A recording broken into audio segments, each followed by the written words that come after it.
EWA Radio, the podcast of the Education Writers Association. I'm public editor and your host, Kavitha Cardoza. Education reporters are familiar with Operation Varsity Blues, a federal investigation that uncovered how wealthy parents paid a consultant lots of money to get their children into top US universities. The scheme was replete with fake photo shoots, false test scores, secret payments, and celebrity perp walks. It was hard to look away.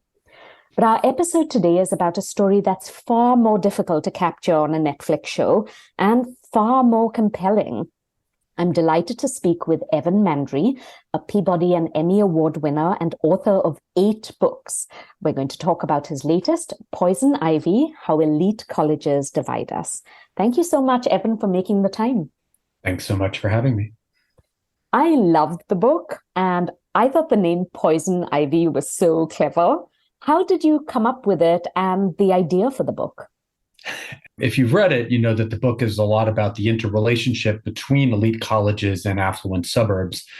We had some Ivy, and I don't know, the idea came into my head. The idea for the book, it's been brewing, depending how you count, for between 7 years and 35. These issues have been on my mind forever.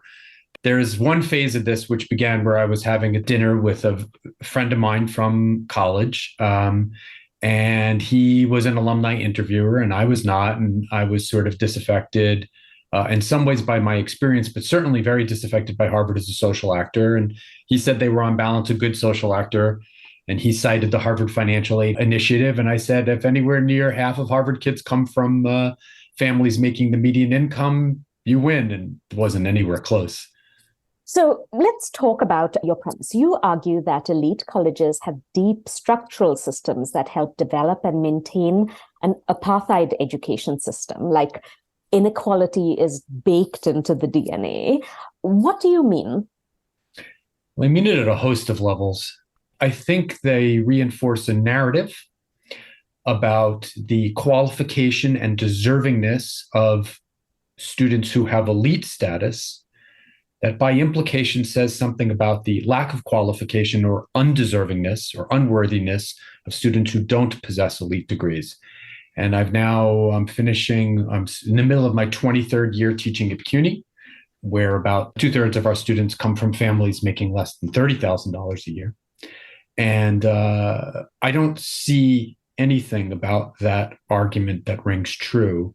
I see tons of smart, hardworking students who would do very, very well at Harvard or Yale. And I should say, when you say CUNY, it's part of the Public City University of New York college right. system. Sorry, I was, since we were talking to education journalists, but I shouldn't have presumed anything.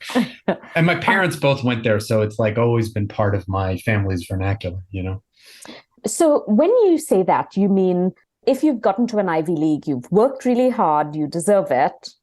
And if you haven't, then you're not as smart. Right. I mean, meritocracy is a double-edged sword. So if our narrative about students who end up at Harvard and Yale and Princeton is that they work the hardest and that they're the smartest, then by implication, we say that the people who aren't there didn't work quite as hard or aren't as smart. And I don't think either of those propositions is true. Resoundingly not true about hard work. Because I will say almost every student that I have taught, and I've taught thousands at this point, have at least work part-time, and many work full-time. And their work ethic is beyond reproach. I think there's a story that elite colleges could tell about their students that would be much less offensive. So if elite colleges said, look, we're sort of profit maximizers and we're really, we want to get to $1 trillion endowment. And we have all of these implied relationships with prep schools and donors. And, it's not an entirely honest enterprise. And we're letting in some of the most hardworking of the richest and the richest. What would you say? You'd be like, okay, that's honest, but that's not the story that they tell. Also, what these colleges consider hard work is different, right? So waking up at 5 o'clock to get your siblings off to school and then getting yourself to high school or middle school is not considered hard work, but waking up and driving yourself to crew practice is. 100%. There were a few conversations and books I read that really kind of emboldened me on the path of the argument that I was going down. There's a wonderful book called Pedigree by Lauren Rivera, sociologist. And it's about how elite law firms and investment banks and management consultancies hire. And of course, they're only hiring from Harvard and Yale and Princeton. They don't even want to hire from Stanford because most of them say the flight is too long. And then how do they pick among those elite students? Well, they look for experiences that they say show a work ethic, like lacrosse. And, of course, lacrosse and field hockey and fencing are just skiing are just closed off to people of ordinary means. And I think there is really disrespect for a student that works in fast food or retail. And what's extraordinary about it is I think, in popular research, Angela Duckworth has conclusively proved that that type of experience and work ethic is much more predictive of success than the types of experiences that they're choosing to value. And so it's one of many places where you're like, is the aim here to run a good lacrosse team, or is the aim here to rationalize a system that serves the status quo that benefits us? I covered Washington, D.C., and a lot of high schools at that time didn't even have AP courses. And you have some of the suburban schools that offer tons of AP courses. So when you place value on AP courses, it's just not fair. But I would say that that's true of almost every type of experience that elite colleges are choosing to value, right? So the disparities on AP courses are staggering. You've read the book, so there's a student whose story I tell named Brianne Ortiz, who is today a 1L at Northeastern Law School. So it's a good, happy ending. Brianne graduated a year early from high school, and she was in the Macaulay Honors College, which is CUNY's most prestigious division. Brianne got a 1350 on her SATs. Brianne took every AP course that she could at her high school, which was 2. There were a total of 3, but 2 were offered at the same time. Many prep schools offer 30 to 35 AP courses. It's a function of opportunity, not intelligence. Some of the issues you had written about, I had heard about, like legacy admissions, where you get preference if a family member went to that elite school. But some of the statistics were so unbelievable. Like, I didn't realize how widespread. You wrote that 43% of white students at Harvard are ALDCs. So they've entered either as athletes, legacies, or children of donors or faculty. That just shocked me. I have to say, the truth is I had the same experience as you. I definitely went in with a kind of curmudgeonly, cynical skepticism based on what I had seen.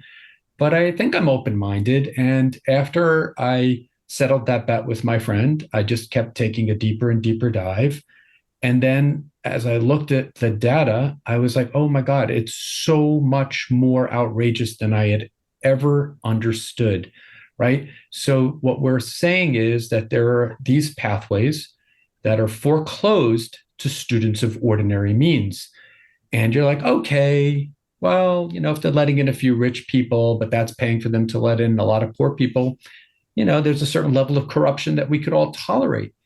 But you're like, oh, wait a minute. They're filling a third of the class with these pathways that no kid of ordinary means has a chance to. It's staggering. That, like I said, shocked me. What shocked you the most? That's a good one. There were a few. Derek Bach was someone I really admired. He was the president of Harvard when I was there. He was very nice to me personally. And he's a very rare individual. He's a serious academic. And actually, kind of like me, he was a lawyer and he sort of became an educational activist. Meanwhile, he's running Harvard, right? And Bach identified a lot of these issues in a book that he wrote with William Bowen, the president of Princeton. And they knew that early action was really worked to the detriment of kids from lower socioeconomic status families. And for a brief time, Harvard moved away from it. And now something like 60% of Harvard students get in early. And the things that really, I'll say, broke my heart, were where there were signs of progress and then retrenchment. So I was offended, not exactly the right word, but deeply bothered by final clubs when I was at Harvard. Final clubs they were all male social societies, and obviously not egalitarian in access. They're not foreclosed to poor students, but they're not they're not exactly a melting pot. And there's also lots of incidents of sexual violence in places like this, right? Fraternity culture it's generally bad. And Harvard understood all these issues and they moved away from them. They banned them. And then I hadn't even realized this. They quietly rescinded the ban and said that it was a legally untenable position, which is just simply not true. And that was where I was like, I think, we always think that the arc of history is bending towards justice. And I was like, well, it's bending back. It's really bending back. It was one of those books where each page was almost something worse. I would encourage every education journalist to read it. But elite universities would say they offer full scholarships and supports to low-income first-generation students. They would say that it's kind of like a mirror, right? There's existing inequality in our society, and colleges really are a force for good. And you write, almost every element of this story is a myth. It's as misleading as those television commercials from Shell and other energy giants that advertise their commitment to clean energy alternatives. Not a lie exactly, but fundamentally misleading. Why? Well, I stand by it, obviously, and I think you picked kind of the second most extreme example from the book. So thanks for not going for the most extreme. But I actually argue that they're forces for harm, not for good, as they say. Look, I think it's a balance. I think anybody who works in education or reports on education understands that there's no panacea, that there's no single fix for this, right? But doing good is doing good in context. So I guess the question is, when you look at the numbers and you look at those institutions on the whole, whether they're doing enough for poor people to justify the laundering of status that they do for rich people, right? They are, for the rich, promoting access to certain types of jobs that are just unavailable to ordinary people, like working at Goldman Sachs. And they're also saying, hey, you weren't just privileged, you have this degree of extraordinary value. The numbers just aren't there. One image that I have is, if you look at the Raj Chetty and John Friedman data, one way of visualizing it is, what does a 10th reunion look like? And at a Princeton 10th reunion, for every poor kid from the lowest socioeconomic quintile that had been promoted out of poverty, 20 rich kids would have remained rich.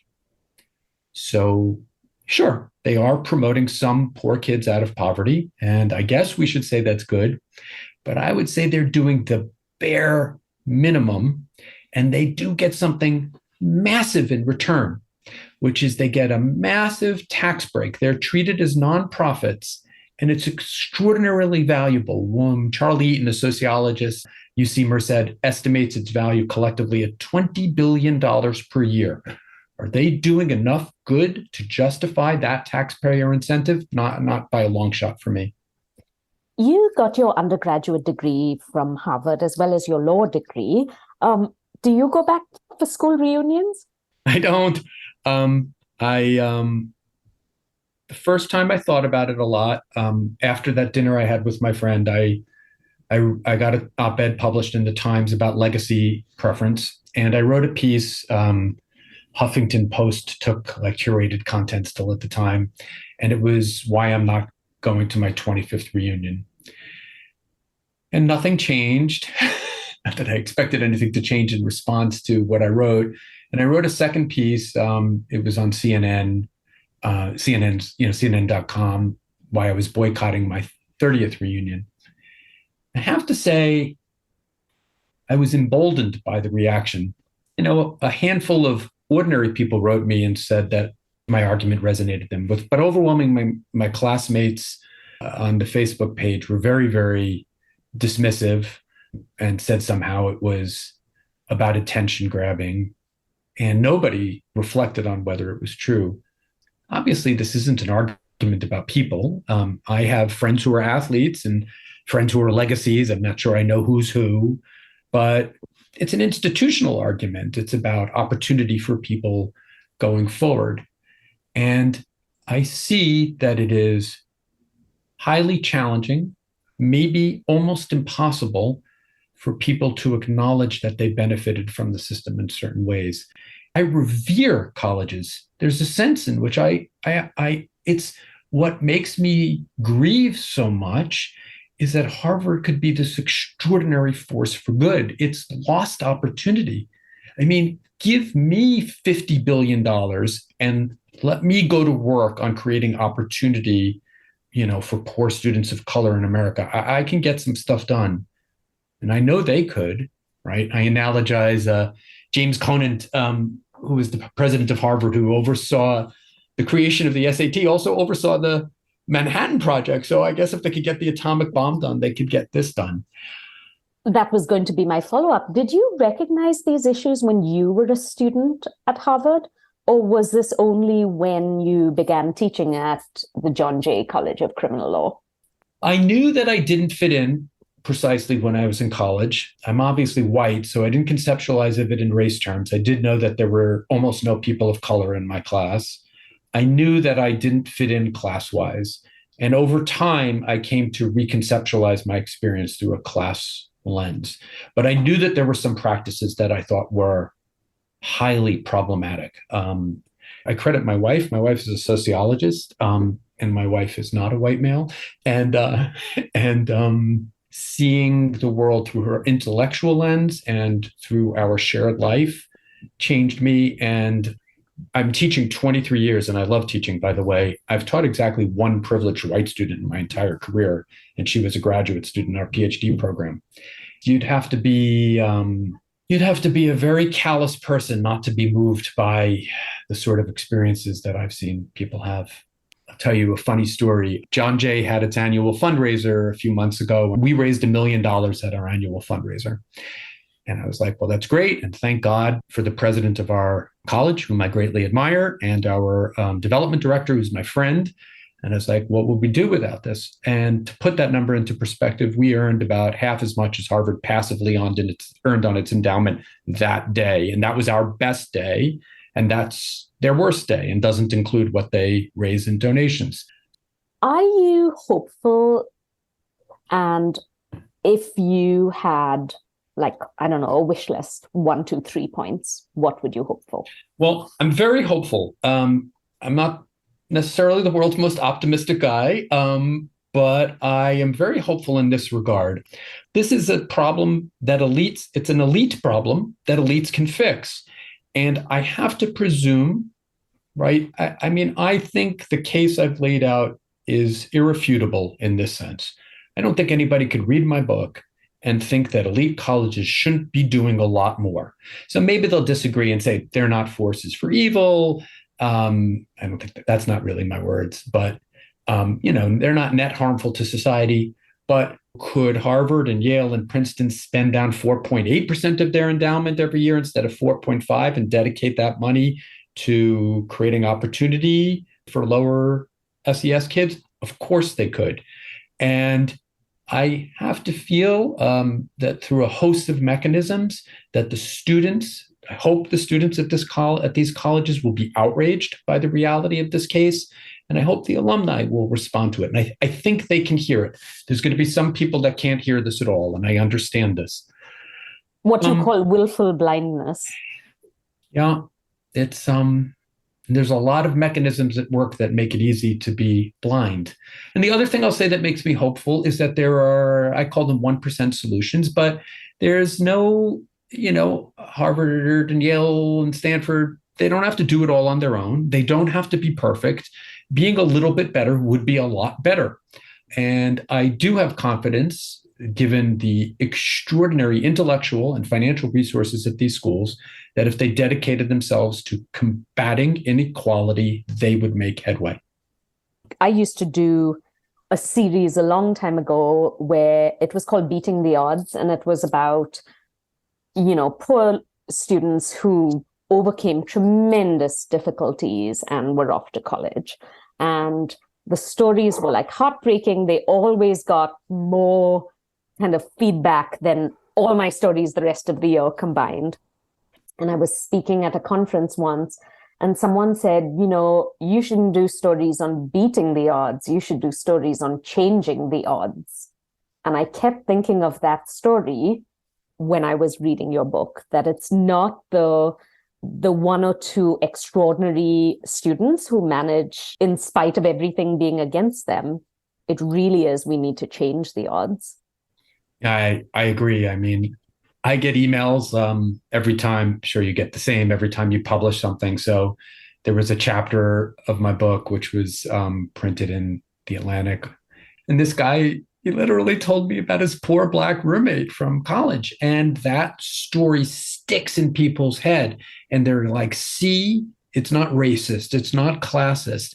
And they're not legally segregated. It's true. We've made progress since 1920, right? I'm a secular Jew, but even I got into Harvard. And, once upon a time at OneTev, and there are Black students there. Wonderful. But now let's talk about them as structural mechanisms. And they really don't even do very well in the Black, brown, white category. Harvard and Yale kind of get to near representative Black populations, but they're disproportionately immigrants, meaning that they're targeting wealthy international students who pay full freight. And then basically every other college, elite college, hovers around 8%. It's very suspicious. So, yeah, but is there a poor Black student who gets into Princeton and graduates? Of course. That's great. It's great that we're not racist. Not great that we're not legally segregated. So I guess we can applaud that. I want to give you the last thought. You've talked to so many people about college admissions for your book. What is the one thing that you want education reporters to take away from your book? So if this happens, the game changes. I'd like them not to accept the party line. I'll tell you the example of this that most made my head explode. So the Supreme Court is going to hear SFFA, Students for Fair Admissions versus Harvard. Mm-hmm. Almost certainly affirmative action is going to end in the United States. And I'm going to have a piece about this next week. It's Harvard's fault. And let me be clear in this specific sense. So I don't think Harvard admissions officers are moo-hoo-hooing, we're trying to keep Asians out, but they are really committed to letting Groton and Andover and Exeter students in and keeping their lacrosse team vibrant and their squash team competitive, right? They're committed to all of these historical structural mechanisms that set aside effectively part of their class for rich whites. But under the law, right, Harvard treats race as a plus factor. And under the 14th Amendment, under the Equal Protection Clause, they have to use race-neutral means to achieve their goal. Stated goal is diversity, and they could do it. And legacy preference, run a club lacrosse team like every European institution, every college does, and you would free up that number of slots, which would make some space for more Asian students who, academically outperform a lot of their peers, but also some more poor students and some more poor domestic Black students as opposed to rich international Black students. Would that be perfect? Of course not. And what did the trial judge say? She said, well, that would compromise Harvard's institutional interests because that's what they testified at trial. And so I wish there had been more skepticism and suspicion there. And if you all can join me in that effort, I would be eternally grateful. And there are future generations of students who I think will thank you too. We've been talking with Evan Mandery, author of Poison Ivy, How Elite Colleges Divide Us. You can follow him on Twitter at Evan Mandery. Thank you so much for making the time to chat again. I so appreciate it. Thanks, Kavitha. That wraps up this episode of EWA Radio. I'm Kavitha Cardoza. Special thanks to Angelina Liu and Kristan Obang from EWA, as well as Raul Garcia for production assistance. The mission of the Education Writers Association is to strengthen the community of education journalists and improve the quality of education coverage. For more than 75 years, EWA has helped reporters get the story right. Thanks for listening and lifting up education journalism.